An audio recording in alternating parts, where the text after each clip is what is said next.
Okay, great. Thanks for having me. So, my name's Tyler. I'm the CEO of Clever, and what I want to talk today is about sales. And I have a little bit of insight into this. I graduated college. I actually studied math and statistics, probably like some of you here in this room, and thought I was destined for this world of finance. I was about to go start at a hedge fund. And at the last second, a friend of mine roped me in to join his startup and asked me to do sales there, which was something that I knew nothing about. And so had to figure out on the fly and spent a couple of years there figuring out sales for this very early stage company. And then when it came time to start Clever, we started Clever, and I did it with two co-founders who were very technical and one very product oriented, and we wanted to build this product for schools, and I thought that experience would have no relevancy whatsoever. But it turns out that some of the things that I picked up at this previous job where I was figuring out sales have been huge parts of what's made Clever grow so quickly today. Quick background on Clever. We build software for schools. We are an app platform used by developers, and it's used today by about 1 in 5 schools in America. And we started it about 2 years ago. And so sales has been a key piece of that, and I want to use this time to just share some of the things that have worked for me along the way. Of course, there's a million ways to do this, so you'll find what works for you. So first I want to start about how I used to perceive sales. And a lot of people see sales as having this, a lot of mystique around it. It's people who are, really articulate and impossibly charming, and they have these, killer closing lines that they use. And I think this is how I saw sales, and I think this is how a lot of founders I talk to see sales, because they say things to me like, we're just going to work on the product and build a great product, and then when it's finally finished, we're going to hire the salespeople. And what I've learned is that hire the salespeople. As a founder, the reality is that's you. And so, Paul Graham likes to talk about how there's 2 things you should be doing at any point in time when you're starting your company. You're either talking to your users or you're building your product. And that talking to your users part, that's selling. And so, this is intimidating to some people because they're like, I've never done sales, and I wouldn't even know where to begin. But it turns out that as a founder, you have some unique advantages that make it possible for you to be really, really good at sales. And one of those is your passion for the product and what you're building. And the second is your industry knowledge of the industry and the problem that you're solving. And those 2 things actually totally trump sales experience from what I've seen. So this is actually my co-founder doing sales. This is what sales looks like, in the very earliest days of a startup. It's not Don Draper. It's a lot of calls like these. But this is something that even as a founder who's never done it before, it's very easy to do, but you have to commit yourself. And what we did at Clever was we dedicated one founder, which was me, to peel off and say, okay, Tyler, you got to go figure this out and work on this full time because it's so important to our business. So a couple things that I've picked up about sales along the way in trying to figure this out. The first thing that everybody knows about sales is they say, okay, it's a funnel. And you have these different stages of funnels and of the funnel, and you move your customers through it. Pretty common categories. There's this prospecting category where you're trying to figure out who's even interested. Then you're having a lot of conversations, which is the second level of the funnel. Then you're finding out who's really serious and you want to close them and sign the deal. And then, of course, you're in the promised land of revenue. And what I thought would be interesting would be to talk about each of this stage, a couple of strategies that we've used at Clever that have worked really well, so that these aren't abstract things, but things that you can hopefully use at your startup.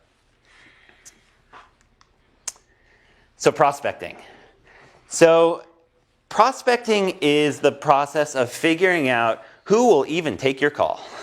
And one of the things that I realized early on, so there's this guy, Everett Rogers, who's created this technology lifecycle adoption curve, and he describes it as a bell curve, where you've got your innovators and who will try new things, and you've got your early adopters, your mid-stage adopters, your late adopters, your laggards. And one of the things that was really helpful for me in understanding sales at an early startup is he's quantified the tail of this bell curve, and this part over here, the innovators, those are your potential customers. And it might seem discouraging that only 2.5% of companies are your potential customers or would even consider buying from a startup that has no users and no revenue. But actually, I found just the opposite. I found it to be extremely helpful to have this frame of mind because you realize when only 2.5% of companies will even take your call or consider using your product, you realize what a numbers game this becomes. So if you want to reach that 2.5% and you want to get some early sales, if you're starting to do the math, you're hopefully starting to realize you have to do a lot of calling. You have to talk to a lot of people. So early on in the early days at Clever, this was my job. In the 2 months, the first 2 months of YC, I reached out to over 400 companies, trying to get them to take a call and talk to us about what we were building. There's 3 ways that I have found most successful in prospecting and getting these people. One is your personal network. That's obvious. I'm not going to spend any time there. Another one is conferences, which is surprising to a lot of people. And then the one that people are most familiar with is cold email. And when I say conferences, this is what people think. They think I'm talking about CES or E3 or something. And actually, the kind of conferences where sales happen look more like this. And we would in the early days would go to a lot of these because you've got to go to where your users are. And if you're selling to CIOs and there happens to be a gathering of them at a hotel in Milwaukee, guess what? That's probably where you should be. So we go to conferences like these, we'd get the attendee list in advance, we'd email every single person in advance and try and set up meetings so that when you get there, every single minute of that trip was well spent. And this was huge in Clever's early days. This is where we met all of our earliest customers. The second thing I mentioned is cold email. A lot of people don't know how to write cold emails. It's actually really easy, and the key is not to write a lot. It should be really concise. This is an email template that I used early on, and you're welcome to copy it, but it's really short. Here's who I am, here's what I'm building, and I'd love to talk to you about this. Could we find time tomorrow? It's really easy, and you can customize this and find out for every business you want to sell to who's the right person to send it to, and you can send out quite a few of these. So all right, that's prospecting. And the reason this is so important is because you've got to build that first layer of the funnel. Then you get them to take your call. And this is another place where a lot of founders, I think, just have a lot of questions about what to actually do. And the biggest thing to take away, in fact, if you only take away one thing from this presentation today, the number one thing you should remember is when you get them on the phone, remember to shut up. And that's really surprising to people. So many founders, when I help them with their first sales pitch, they finally get somebody on the phone who wants to talk to them about their product. And they're so proud of this thing they've been building for the last 3 months that all they want to do is get on the phone and talk about every feature and talk about all the different things it can do and talk about why it's the greatest thing in the world. And I have that temptation too. It's just part of being really proud of something. But it turns out that if you watch the best salespeople, like the best salespeople in the world, the top 1%, and you have a chance to listen in on a call with some of those people, like I have, the most surprising thing is how little talking they do. In fact, I've seen calls where the salesperson told me their goal was to only spend 30% of the call talking and have 70% of the call the other person. And they would ask a lot of questions. They'd say things like, why did you even agree to take my call today? This problem that we're talking about solving for you, how do you solve it today? What would your ideal solution look like? And they're not doing the talking. They're doing everything they can to find out what this person needs and hopefully understand their problem even better than they do. That's what really great sales is. And in fact, this is something I drill into everybody at Clever. It's a really important part of sales. And there's actually now, if any of you use Uber Conference, they have this amazing feature where when you hang up a call, it sends you an email automatically and tells you how much you talked versus how much the other person talked. And looking at one of those emails, if someone doing sales at Clever, I get one of those emails, I can tell immediately how likely the sale is based on how much talking we were doing. So you got all these people. Now you got on the phone, do a lot of listening, really understand their problem. And then the other part of this stage that surprises a lot of people is follow-up. So here's a lot of different steps that you can imagine going through. Emailing somebody, not getting a response, and emailing them back, calling them, leaving a voicemail, having a pricing call. There's probably 60 things up here on this slide that could be steps for closing a deal. These actually aren't just random things. This is one deal this was the second deal Clever ever signed. These are all the different steps that we had in order to get this done. And you can see there's a lot of really embarrassing things up there. Like I emailed somebody and they didn't respond, and I emailed them again and they didn't respond, and then I emailed them again. And this is from somebody who wanted to buy our product. Isn't that crazy? And that surprises a lot of people. I see so many founders who they have a great call with someone, they send an email, they don't hear back, and they say, oh, that person might not be interested. Well, guess what? This is what it looks like in the best case. And so you really have to have kind of this unhuman, unreasonable willingness to follow up and drive things to closure. Now, I'll qualify that with one thing, which is to say when you're starting a company, your time is extremely valuable because it's your only resource. And you couldn't possibly do this for every single person who might buy your product. So your goal should be to get people to a yes or a no as quickly as you can. Where you die is if you have 1,000 maybes. And sometimes I talk to founders who say, oh yeah, I have this great pipeline of 100 people who have expressed interest in our product. And the maybes are what kill you. If you can get to a yes or a no, in some ways a no is even better than a maybe because it allows you to move on and focus on somebody who might be a yes. So have this superhuman level of follow-up and ambition, but make sure you're focusing it on the right pieces.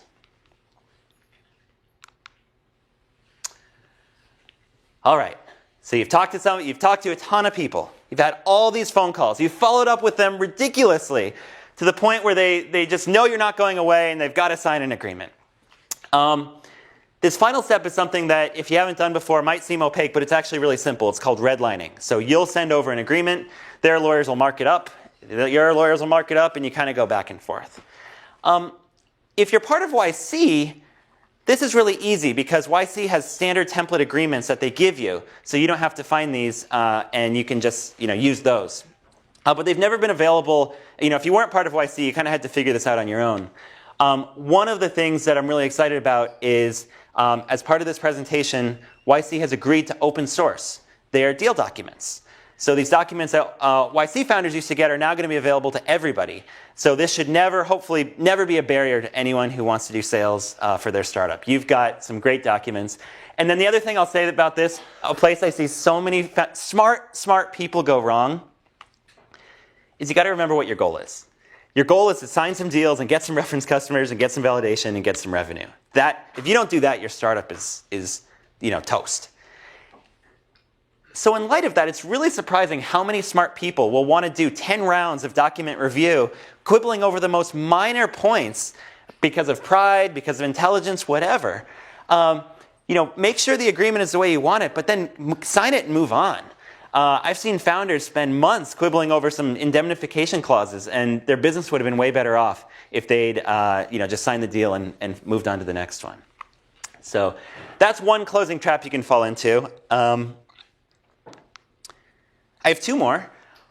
One other closing trap that I see founders struggle with a lot is they're talking to a company who says, I will use your product, but I just need one more feature. Or they say, I'd love to use your product, but it doesn't have this one feature, so we're just not ready. And to most people, especially if you're ambitious, when somebody says that to you, what you want to hear is, oh, well, I can build that feature. Great. I'll build that feature, and then they're going to use my product. But the problem is it almost never works that way. In fact, somebody telling you that they want to use your product, but it's just missing this one feature, I would almost map that to a pass in your mind. Because 9 times out of 10, if you actually built that feature, you go back to them and then there'd be one more feature. Or there'd be some other reason that they're not using the product. So if somebody says to you, hey, I want to buy, there's this one thing that's preventing us from using your product, I would do one of two things. One, say, well, that's great. Let's sign an agreement, and we'll put in the agreement that we're going to build this feature, in which case, you know that if you build it, you're off to the races. Or more commonly, what we did at Clever was we would say, that's great. We're going to wait to see if we hear that demand from more customers. And then once you have a lot of customers requesting it, then you should build it regardless. And then you don't have to worry about doing something that's customer one-off, which is what you really want to avoid. So don't fall into this trap. It happens all the time. And the other trap I would highly, highly recommend you try to avoid is the free trial trap. Because this happens all the time.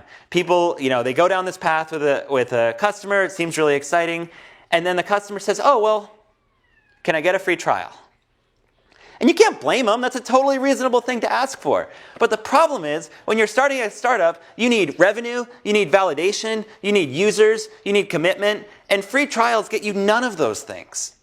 So you do all this work, and if you end up with a free trial, unfortunately, you haven't made as much progress as it's actually terrible. You think you've made progress, but really, at the end of the free trial, you're going to have to sell them all over again. So the way I handle this that has worked really well is when somebody says, can I get a free trial? You say, well, we don't do free trials, but what we can do is we do annual agreements here. And what we'll do is for the first 30 or 60 days, if for any reason you're not happy, you can opt out. And that's a way to get you the things that you need while giving them the comfort that they might need to take a chance on a startup. So that minor change actually makes a night and day difference when you're thinking about these things.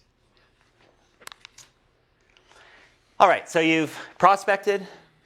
You've had a lot of conversations. Now you've closed people. You've gone through the red line process. You worked out the free trials. And you're on your way, hopefully, to your first sales. Now, early on, you can think of sales as just like any other thing of a startup. Your goal is you don't have to do things at scale. In fact, you can purposely do unscalable things to try and get early customers. That's the fun of it. But the other thing that I think is really important to keep in mind is once you've done this enough, what you should start thinking about is, well, what aspects of this are repeatable?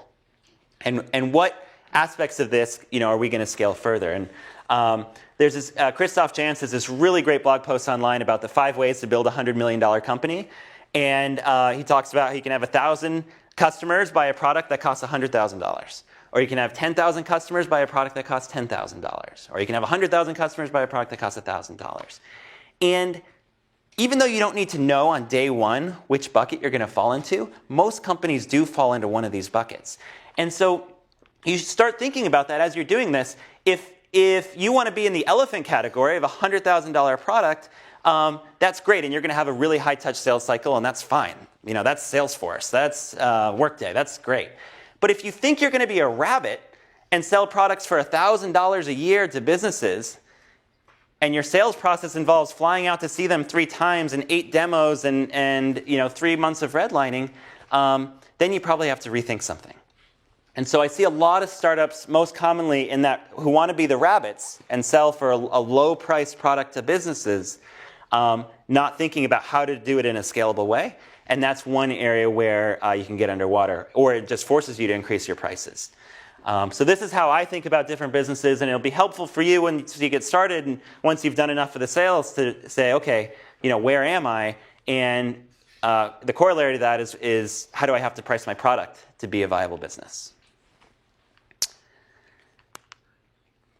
So those are some of the things that I figured out along the way building sales now at a few different companies, and specifically on this very narrow stage of 0 to 1 million. After you get to 1 million, you'll find there's a million blog posts, about how to get from 5 million to 50 million or 10 million to 100 million. But this 0 to 1 step, I wanted to focus the presentation on that today because there's not as much written about it, and it is something that I think is very opaque to a lot of founders. I figured this out just by doing it, and I'm confident that if you're starting a company, you can too. If for whatever reason you would like to do what I did and join a startup that's figured it out and hone your skills and hone your craft, we are hiring at Clever, so that's an option. But even if you do want to start your own company and you have questions about sales, I put my email address up here, and feel free to reach out anytime. I'm happy to help. So, thank you. Thank you very much. Yeah. That was awesome. All right, so now we're going to talk about a little bit more detail on how to raise money. Michael Seibel is first going to talk about how to craft a pitch, and then Dalton and Pascal will do investor role play. Yeah, sure. My name is Pascal. Mind-blowingly, new. It really is a basic blocking and tackling. But one point we wanted to make before we get started is we actually don't spend a lot of time at YC focusing on this. The main reason is the best way you can make your pitch better is to improve your company. If you have traction and your product is doing well, these conversations are like the investors want to see you succeed. And so if you remember anything It's make your company better, and the pitch will be easier. We're going to spend the time into 3 kind of sections before the meeting, which Michael will kind of focus on. We'll do a kind of a role play of what meetings actually look like, and then we'll just wrap it up. We are going to do Q&A at the end. We'll kind of save 5 minutes, so if there's something we don't cover, please write down your questions and we'll go through them. No, without further ado. Beautiful. We good here? All right. So, my name is Michael Seibel. I'm a current YC partner. I've started 2 companies. One was called Justin TV. It ended up selling to Amazon. The other was called SocialCam, which sold to Autodesk. And what I really wanted to do was break down and demystify the process of creating a pitch. Because I think what happens too often when I see companies come to talk to me is that they don't know how to simply explain what they do and then ask for money. And that's basically what you have to do as a founder. So we're going to go over 4 things. The first is what your 30-second pitch is. This you need to be armed with constantly. This is basically how you talk about your company. This is magic. Whether you're talking to people who want to give you money or don't want to give you money, you're talking to your parents, this is your go-to. The second is your 2-minute pitch. This is for people who are more interested. This is people who you might want to raise money from, or people who you might want to get to work for you, or people who actually kind of need to get a little bit deeper. Notice that's where I stop. A lot of people practice 10, 30-minute pitches, hour pitches. I think that's all garbage. I think you can get everything you need done in 2 minutes. And one thing I like to tell founders is the more you talk, the more you have opportunity to say something that people don't like. So just talk less and it'll probably be better. So then I want to tell you about when to fundraise, because I think a lot of companies get this a little bit wrong. And then quickly how to set up investor meetings. So 30-second pitch. This is so simple. It's 3 sentences. You can take your time. You can breathe when you do this. You don't have to get that much information out. The first is 1 sentence on what does your company do. Everyone I meet for the first time screws this up. You have to be able to do it in a way that is simple and straightforward, that requires no pre-information on my part. You have to assume I know nothing, literally nothing, about anything. This is how you make it super simple. So, usually what we tell people is apply the mom test. If in 1 sentence you cannot tell your mom what you do, then rework the sentence. There is a 1-sentence explanation that your mom or your dad is going to understand. So really, really start there. And it's okay if you use really basic language. It's okay if you're saying, hey, we're Airbnb and we allow you to rent out the extra room in your house. That's simple, right? You don't have to say we're Airbnb and we're a marketplace for space. I don't know what that is. That's going to require more time. So use simple language. Very, very important. The second is how big is your market? It makes sense to do a couple hours of research, figure out what general industry your product is in, figure out how big it is. Investors like to hear that you're in a multi-billion-dollar market. It's pretty simple to do this. Airbnb might say, how big is the hotel market? How big is the vacation rental market? How big is the online hotel booking market? These are simple numbers to look up on Google, and it makes an investor understand, oh wait, if we're big, if we really blow this company up, it can be worth billions of dollars. Don't skip this step. Second sentence, how big is your market? Third sentence, how much traction do you have? Ideally, this sentence is saying something on the order of, we launched in January and we're growing 30% month over month. We have this number of sales, this amount of revenue, this number of users. Very simple. If you can't speak to traction in terms of pre-launch, you need to convince the investor that you're moving extremely quickly. So the team started working in January. By March, we launched a beta. By April, we launched our product, right? Convince the investors that you guys are moving fast, that this isn't some long slog, that you guys aren't thinking about this like a big corporation. You're thinking about it like a startup where you can move fast and make mistakes. That's all you have to do in 30 seconds, 3 sentences. From that basis, you should be able to start a conversation about your company. From that basis, I understand exactly what you do. You have no idea how valuable it is to be able to explain to someone what you do in 30 seconds. So really internalize that. Like if you take nothing else away, that's going to help you. Okay, 2-minute pitch. Now you've got someone you actually have to convince of something. Maybe even someone you have to ask for money. So I like to add 4 additional components. And these also go by very quick. The first is unique insight. Now, if you talk to VCs, they'll say stuff like, what's your secret sauce? What's your competitive advantage? What's your unique insight? It's all the same thing. When I think about unique insight, what I think about is, here's your opportunity to tell me something that I don't know. Here's your opportunity to tell me something that the biggest players in the market you're trying to enter don't understand or don't do well. This is the aha moment, and you better have it down in 2 sentences. The aha moment. So you got to crystallize all of the reasons why you guys are going to kill the competitors, or the really intelligent thought that got this business started, in 2 sentences. And I need to aha. You can see whether it's happening when you're saying it. That's why I like 2 sentences, so you get in and out fast. So if I look at you and I'm like, then it's okay. You nailed it. If I look at you and I'm like, I already knew that, then you didn't nail it. If I looked at you and I just don't understand what you're talking about, you definitely didn't nail it. So practice that unique insight. In your 2-minute pitch, that's all, you're only going to get 2 sentences to get that out there.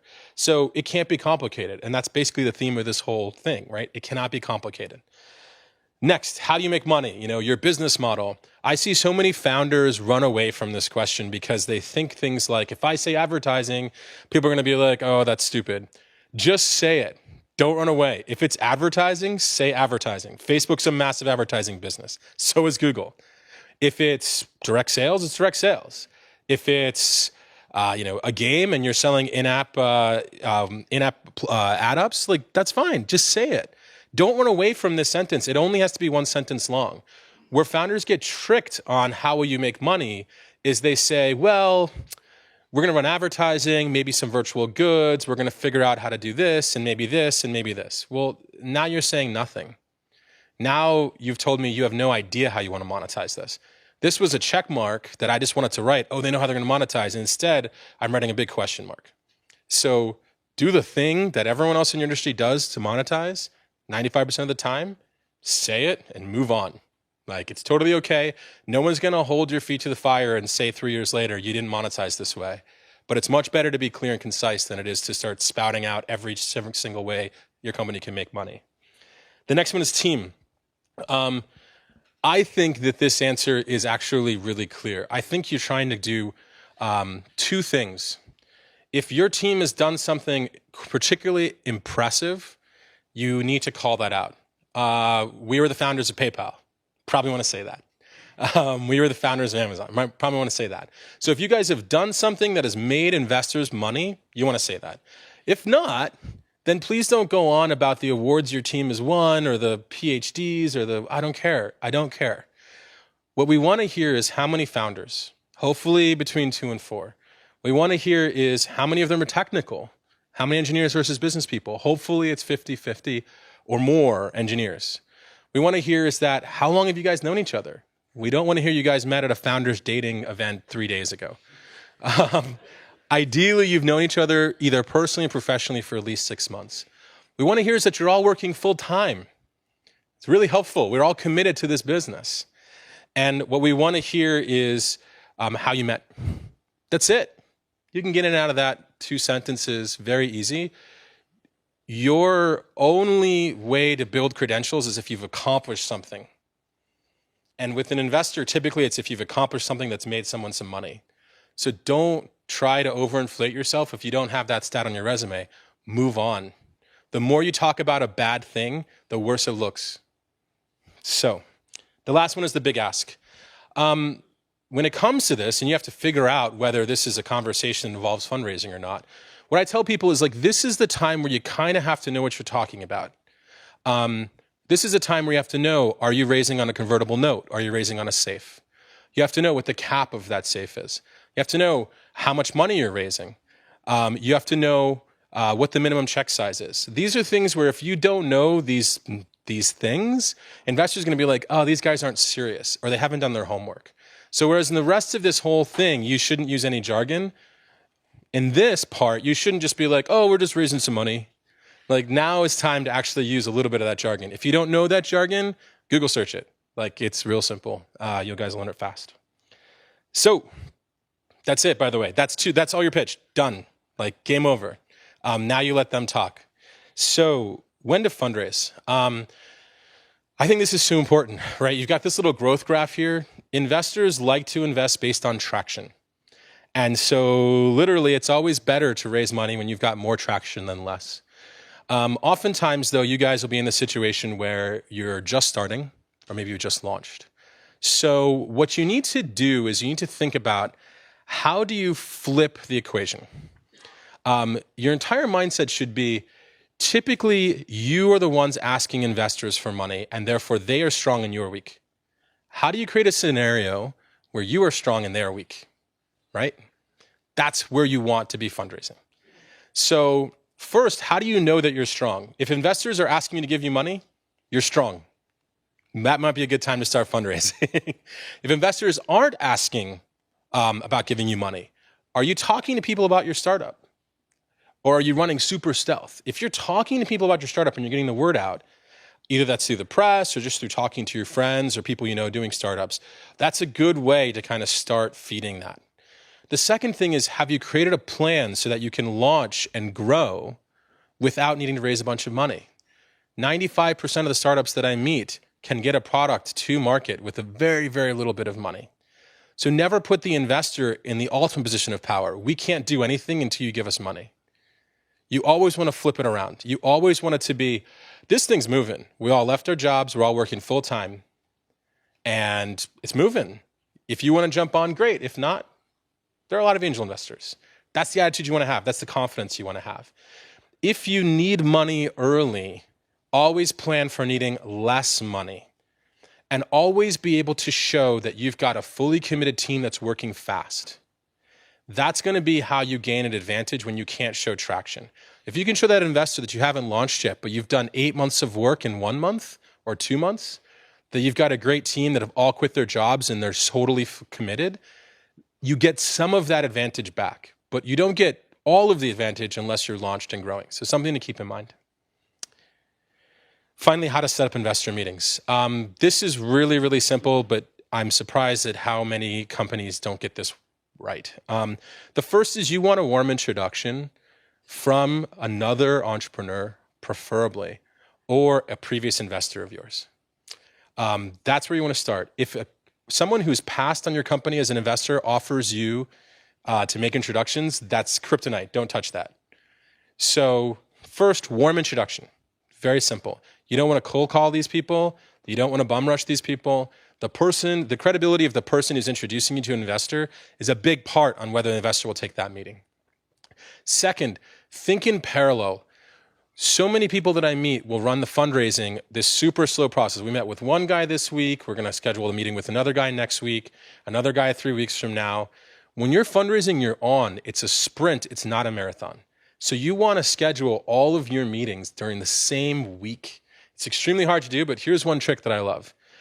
Tell when you're emailing investors, you're getting those warm intros, the investors email you back. You say, hey, we'd love to set up a meeting, but we're building like crazy for the next 2 weeks. So can we set it up in that third week, right? So then you've emailed everyone that, right? So everyone schedules that meeting 3 weeks out. It's better for them because their calendar's open. It's better for you because you've got all your meetings in 1 week. And also, what did you do? You hinted, hey, I'm not desperate for the money. We're building. Like, I can meet you in 3 weeks, but we're building. We're busy. Like, it's signaling all of the right things. So that's the best way to kind of go about how you're going to do that. The last thing is, one team member should be invested in fundraising full time. It shouldn't be something that takes over the whole company because it's very, very distracting.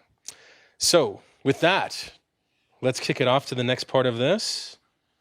Who am I handing it to? Big Dalton. Yeah, I'm Mike. Oh, beautiful. All right. Hi. So my name is Dalton Caldwell. I'm one of the camera can get us here. Okay. Yeah, I'm one of the partners at YC, and one of the things that we're going to do today, real quick, is a mock pitch. And first of all, I know this is a bit contrived, but this is in this format of like a college class. We're going to do our best to have fun and kind of demonstrate what it's like. And I realize there's a million reasons why you could say, oh, this isn't realistic of what pitch is really like. But you know, again, there's a lot that we can show you. Just in terms of my background. Over my career, I've raised $85 million over several companies. So I've sat in a lot of investor meetings, and so I'm going to be pulling as many things as I can. So again, we're just going to try to show you something to talk to and use it as a learning session. And you already did your intro earlier, Kasser, right? It's, I mean, I've done a couple startups. Yada, yada, yada. So we're going to do 2 pitches, and we're going to go through them pretty fast. As Michael said, these tend to go fast. So let's go dive into the first one. Okay, so Kasser, I understand you're coming to pitch me today. What can you tell me about what you do? So we're building a communication platform that will allow, businesses and consumers to collaborate on one single platform rather than the kind of fractured state that they're in right now. I don't know. I don't follow. So, think about what WhatsApp or Snapchat does for consumers. We want to do that for businesses, and so what the I have to do this with a straight face.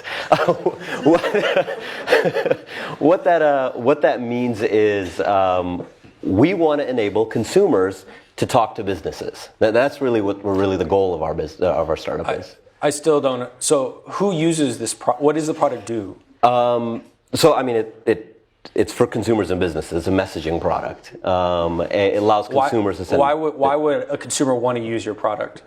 Because they want to message the business. Okay. Okay. What can you tell me about the market or what the opportunity? What's the size of this? Well, how big is this company get? Messaging companies are very big. Obviously, WhatsApp sold for $19 billion, and Snapchat is really growing very quickly as well. So we think the opportunity is very big. Okay. So. Okay. Okay. Can you tell me a little bit about your traction, your numbers? Have you given this to people yet? Yeah. I mean. We don't want to kind of open the kimono and kind of go into all the details here. At at a high level, we're live. We definitely have thousands of users in the Bay Area, hundreds of businesses. Have kind of. Can you tell me who some of those businesses are? There's ones that you've been to. We don't really want to get too much into the details because we're still early and we don't want we're trying to stay stealth. Okay, well, can you tell me about what you've learned so far? What insights that you've had from these customers? The consumers are sending messages to these businesses, and we think that's great. And these businesses are responding to the messages, and we think that's, I don't think that's obvious that would happen.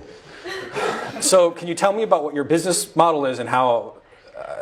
So we charge businesses a monthly rate. We haven't precisely figured out what that is. We've right now we're free for the few 100 companies we're in right now, but we're looking to probably do a monthly. How much do you think a business would be willing to pay? We think certainly $10,000 to $15,000 a month. Okay. So anyway, can you tell me a little bit about your team and who you have working on this? We have 5 founders. Technically, I'm the only one who's full time right now. We're raising money so we can get the rest of the team on board. That's this. Or can any of the founders program or? I mean, we have. I mean, one of them is a bio PhD, but he's really picked up coding. I mean, I'm a Python developer. I did learn Python the hard way. Look at the time. Well, it's been really great meeting you. Yeah. Please keep me in the loop. This sounds fantastic. I will. I will keep send me in you the loop updates as the business progresses. Yeah, I'll send you an update. Great. Okay. That was awful. All right, that was awful. Okay, so let's just go through. That was obviously not strong. So let's just talk about some of the mistakes. So first of all, you need to make sure the person you're talking to knows what you do. This seems really simple. But this seems simple, yeah. But it's not. So many times people get flustered, they get nervous, and they start talking really fast. And there's no way you're ever going to convince anyone of anything if they don't know even what your app actually is. You have to know your numbers, obviously. If you're very vague or evasive, don't even have the meeting. If you don't feel comfortable telling an investor what your numbers are, don't even meet with them. It means you're not ready yet, right? For market size, try to give some plausible bottom-up analysis and don't just name drop big companies that aren't even really related to what you're doing. People tend to do that a lot. Try to have insights. Try to convince me that there's something that I don't already know about the market that I learn talking to you rather than just what everyone knows about what the market is, right? I learned nothing during that particular pitch. Also, the team, just like, why are you working on this? Why are you suited for it? It's a good thing to do. And finally, like, he didn't drive the conversation anywhere. Like, obviously that went poorly, and he just let the conversation just like flail around until I cut the meeting because we ran out of time as fast as I could. So anyway, that was not a good pitch. So let's try that again. Okay. All right. Let's do this. Okay. All right, Casser. Well, so I understand you have a company, and can you just tell me a little bit about what you guys do? Yes. So we're a messaging product. We allow. I mean, that sounds kind of vague. So what we allowed you to do is essentially message a location. So when you walk into a Crate and Barrel, you can send the Crate and Barrel manager a message like, "Hey, there's puke in the hallway," or if you're at the airport, "I'm trying to find this specific gate because I'm not at this airport. Where's the terminal for Virgin?" Or if you're at Target, what aisle is the shampoo? Okay, so is this a mobile app or what? Yeah, so on the consumer side, we have iOS and Android app, but really getting consumers to download apps is obviously very difficult. Yeah, I don't usually just download apps to send a message. In most businesses, we have a call to action, which says text the owner directly. We've tested actually a bunch of copy that works the best. In small print, we have the messages are anonymous. It also lowers the barrier to entry. I think the most counterintuitive thing we've learned in the kind of launch that we've had, we're in 350 locations in the Bay. We've been doing this for about 3 months. We're about 11% weekly growth rate in terms of acquiring businesses. But the most counterintuitive thing that we learned, because we weren't actually sure, is will people send messages when they walk into it? Do people send messages? And they do, yeah. Like what's the number one type of message that people send? So originally we started this product off thinking this was going to be like in-location feedback. That was the premise, in-location feedback. What we found is more than half the messages are actually not about feedback at all. They ask things like, we were in this location in San Jose, this kebab stand, father and son. It's just a takeout place. And we saw a message that went through that said like, are you hiring? And that's like very strange because you would think like, why wouldn't you just ask the owner? Yeah. But we realized that we know this is the owner and the person who's walking in doesn't. And so they do prefer to actually just text the owner because they think that's an easier. Okay, so it's like a suggestion box, or it's like a way to just like message. Yeah, initially that's business. what we thought it was. But what we actually discovered is vast majority of I shouldn't say vast majority, over half the messages are actually just things like, when do you open, when do you close, because that's not on Google. Are you catering? Do you have any reservations available tonight? Okay. Well, look, in terms of your traction, it sounds like you said you had some businesses. Like, tell me about what you guys have right now. So we have 350 businesses, all from San Jose to San Francisco. We sold them ourselves as 3 founders. We're all technical, but we actually did all the sales because we learned a lot about how these businesses work. We actually come from a retail background. We originally built this product for large enterprise players like Starbucks and Walmart, but we recognized that closing those contracts and our limited amount of runway wouldn't really be possible. So we wanted to get the product in the hands of users, so we did SMBs. And that's when we discovered, hey, this messaging product. Okay, that sounds interesting. It sounds like you have some customers. I mean, so we get. How could this be big though? Like, okay, maybe you can get a couple thousand in terms stores, of like numbers, I mean, we see 1.5 messages on average per location per day. That might not sound a lot, but for a business, that's getting 30 messages. You take like a Yelp review or Google review. In a lifetime of business, they might get 5 or 7. So they're getting a huge volume of messages relative to what they tend to experience, and they're private, so they're not public. So in terms of how do we actually make money, it's not, frankly speaking, we don't have a very clear answer there. The 2 paths are the SMB side or the LCS side, the large customer side. Large customers, we know from our retail experience, just regular feedback tools are 3 to 4 million per year. So like a Sears, where we came from. SMBs, we've tested, are willing to pay $50 a month. So I certainly think this is going to be a large business, but and there's clear ways to make money. But I could see that. Just a couple things. Like, can you tell me about your distribution strategy and also just a little bit about the team? Yeah. So distribution. So the thing that we learned in selling to these SMBs is it's really freaking hard. The formula LTV minus CPA, lifetime value minus cost per acquisition, SMB is never going to work out. And so we have 2 solutions. One is to go up market like we originally planned to Starbucks or Walmart's, or 2 is actually essentially pair with consumer-facing companies. Yelp, Google, Facebook. Have you been talking to them? Do they actually want to do it? So we've talked to Google and Facebook. We're meeting with Yelp. What we basically want to do is every time you search for a business, there should be a message button. We want to get consumers in the habit of knowing they can send essentially a text message to any business. That can help us get broad distribution. Our real vision is to become kind of that infrastructure, that messaging infrastructure between consumers and businesses. If that doesn't work, let's say Google, Facebook, and Yelp don't want to give up that valuable property, it's really an ad unit. Okay. We do want to just sell this as a feedback tool to large players. All right. Can you tell me a little about the team? We're running low on time. Yeah, there's 3 of us, all technical. Mike and I did a company before. Sonny is a ex-Google engineer. We come from retail. So and our first startup was a failure. So I don't know if that's good or bad, but we've worked together, and yeah, we're all technical. We've built everything ourselves, and we sold everything ourselves. Okay. So we've already had a couple of conversations with your firm. We're raising $500,000 and an $8.5 million convertible note. Of that 500, 250 is committed by Mike Maples, Elad Gill, and Aidan Sinkett. And Mike with Floodgate is willing to fill the round. We think particularly you and your firm can bring a lot to the team with your retail experience. Is this something that's interesting to you?